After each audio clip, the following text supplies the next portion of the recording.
मुख्तलिफ रियासतों से मजदूरों के नकल मकानी के मामले में सुप्रीम कोर्ट में आज समाअत है। अर्जी में मजदूरों और उनके अहले खाना के लिए खाना, पानी और क्याम के इंतजाम की मांग की गई है। दिल्ली छोड़कर जाने वालों से सीएम केजरीवाल ने अपील की है कि जहां है वहीं रहे। दिल्ली में खाने की कोई कमी नहीं है। रोजाना 4 लाख से ज्यादा लोगों को खाना दिया जा रहा है।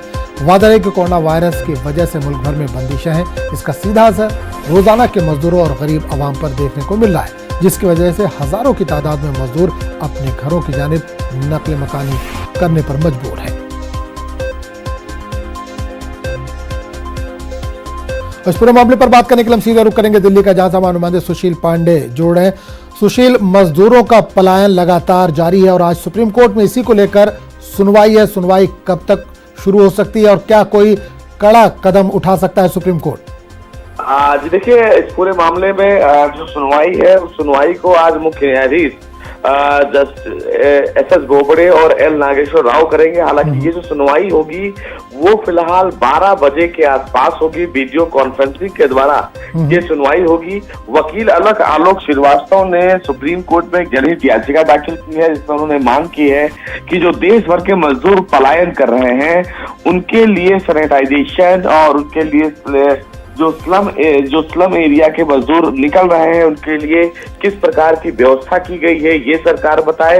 और साथ ही साथ क्या जो लोग पलायन कर रहे हैं, जिसमें दिव्यांग भी हैं, कुछ विडोज हैं, कुछ बुजुर्ग जो महिला और पुरुष हैं, उनके लिए किस प्रकार की व्यवस्था की गई है, इसके लिए एक दिशा निर्देश जारी करने की बात अपनी याचिका में की है आलोक श्रीवास्तव ने। उन्होंने कहा है कि शेल्टर्स होम कि क्या व्यवस्था है, जो तमाम मजदूर फिलहाल पलायन कर रहे हैं, जिनकी जीविका उनको नहीं मिल रही है, उनके पास पैसा नहीं है, उसको लेकर हालांकि कोर्ट आज इस पूरे मामले पर महत्वपूर्ण सुनवाई करने वाला है। देखना यह है कि इस पूरे मामले में देश की सबसे बड़ी अदालत आजम क्या कुछ आदेश देती है। लेकिन इसके बावजूद सरकार ने बहुत सारे स्ट्रॉन्ग कदम उठाए हैं। सभी से बार बार प्रधानमंत्री अपील कर रहे हैं कि जो जहां है वो वहीं रुक जाए, उनके लिए पर्याप्त व्यवस्था की जा रही है। अब ऐसे में सुप्रीम कोर्ट क्या कुछ अहम आदेश जारी करता है, ये देखने वाली बात होगी। बिल्कुल सुशील, एक चीज आपसे ये पूछना चाहूंगा, लगातार हम खबरें भी दिखा रहे हैं कि जो लोग पलायन कर रहे हैं उनका यही कहना है कि फैक्ट्रियां बंद हो गई हैं, रोजगार नहीं है, खाने पीने की व्यवस्था नहीं है, जबकि केजरीवाल लगातार ये दावे कर रहे हैं कि रोजाना हम 4 लाख लोगों को खाना मुहैया करा रहे हैं, खाना पहुंचा रहे हैं या जो भी जरूरी चीजें उनको वो मुहैया करा रहे हैं। तो सरकार इन लोगों को ये समझाने में कामयाब क्यों नहीं हो पा रही कि आप यहीं पर रुकिए, आपका पूरा इंतजाम किया जाएगा? जी देखिए, आजम ये एक बहुत बड़ी चुनौती है सरकार के लिए। देखिए, चीन कोरोना से ही केवल जीता था, वहां पर चुनौती सिर्फ कोरोना थी।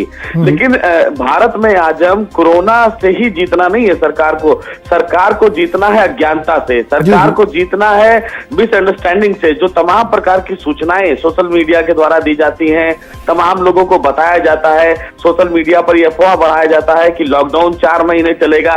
तो इन तमाम चीजों को लेकर सरकार को अपनी कमर कसनी होगी, क्योंकि सरकार के पास कोरोना ही चुनौती नहीं है, कई ऐसी चुनौतियां हैं जिन पर सरकार को स्ट्रॉन्ग कदम रखना होगा। और सरकार की ये कहीं ना कहीं आजम गलती भी है कि जहां 19 करोड़ आबादी मजदूरी करती है, ऐसे में सरकार ने स्टैंड पहले क्यों नहीं लिया? दिल्ली सरकार की तरफ से कदम क्यों नहीं उठाए गए?